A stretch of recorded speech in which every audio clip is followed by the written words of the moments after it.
आज सरदारपुरा ब्यूरो अध्यक्ष होने के नाते मैंने माहौल और स्थिति को देखते हुए भीमसेना को इनको समर्थन दिया कि ये शांतिपूर्वक अपनी रैली निकाल करके बंद किया। उन्होंने सहयोग भी किया और साथ में इन्होंने कोई नुकसान भी नहीं किया, अपने आए और निकल गए। जिससे क्या है, बंद करवाने का मुद्दा यही था, समर्थन देने का, कि कम से कम किसी व्यापारी को नुकसान नहीं हो। कोई असर भी आ जाते हैं, पता नहीं चलता कौन क्या कर जाए।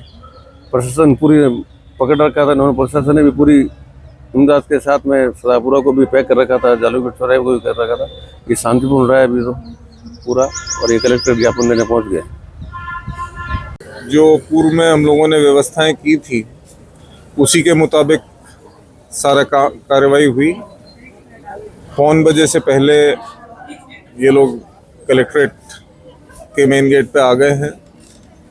कहीं कोई किसी प्रकार का उपद्रव या लड़ाई झगड़े की बात सामने नहीं आई है।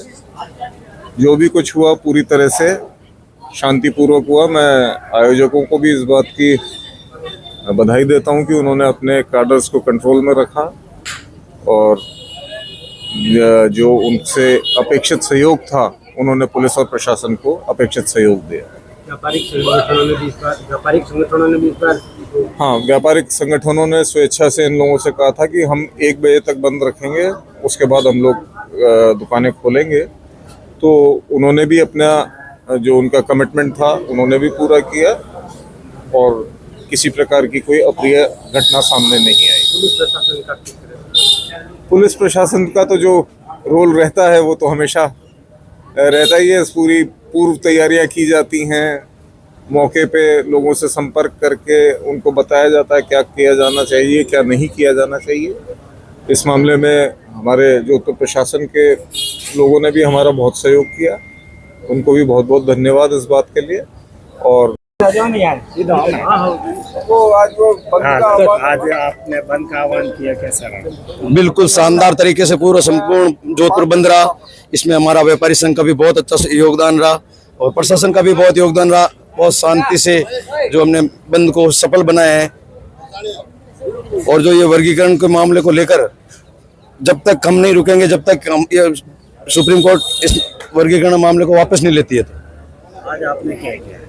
आज हमने राष्ट्रपति महोदय को और प्रधानमंत्री जी को ज्ञापन दिया है इस मामले को लेकर कि ये आप अपना काला कानून वापस लें, हमारे भाईचारे में फूट ना डालें, हमें आपस में SC/ST को ना लड़ाएं। में जो वर्गीकरण का आदेश जारी किया है, आज का भारत बंद उसी के परिप्रेक्ष्य में रखा गया है और भारत देश में निवास करने वाली तमाम अनुसूचित जातियां और जनजातियां इसका एक सिरे से विरोध करती है और इसको खारिज करती है। सुप्रीम कोर्ट का जो ये निर्णय है ये भारतीय संविधान के बिल्कुल विपरीत है। जब डॉक्टर भीमराव अंबेडकर साहब ने भारतीय संविधान में अनुसूचित जाति और अनुसूचित जनजाति के नाम से एक लिस्ट बना करके उसको डाल दिया है और उसमें 3 आधार रखे हैं इन लोगों का, सामाजिक, आर्थिक और शैक्षणिक और राजनीतिक। ये अगर संपन्न हो जाते हैं तो ये आरक्षण व्यवस्था समाप्त हो सकती है, मगर इसमें ऐसा कहीं नहीं है, ऐसा कुछ भी नहीं हुआ है। अगर ऐसा है तो भारत सरकार जनगणना करवा ले, जाति आधारित जनगणना करवा ले, सारा कुछ स्पष्ट हो जाएगा। ये सिर्फ और सिर्फ अनुसूचित जाति और जनजाति की जो एकता है, जो दलित के नाम पे एक लोग इकट्ठे हो रहे एक झंडे के तले, उस एकता को विखंडित करने के लिए एक कुत्सित प्रयास किया गया है और हम लोग इस प्रयास का विरोध करते हैं और सरकार से ये निवेदन करते हैं कि भारतीय संसद की संविधान में मीटिंग बुलाई जाए और उसमें एक विधेयक पास करके इसको निरस्त किया जाए और भारतीय अनुसूचित जाति का जो आरक्षण का प्रावधान है उस प्रावधान को 9वीं अनुसूची में शामिल किया जाए ताकि भविष्य में भी कभी इस पद को छेड़छाड़ करने की किसी की हिम्मत नहीं हो सके। तुलसीदास राज, प्रदेश अध्यक्ष, राजस्थान मेघवाल परिषद।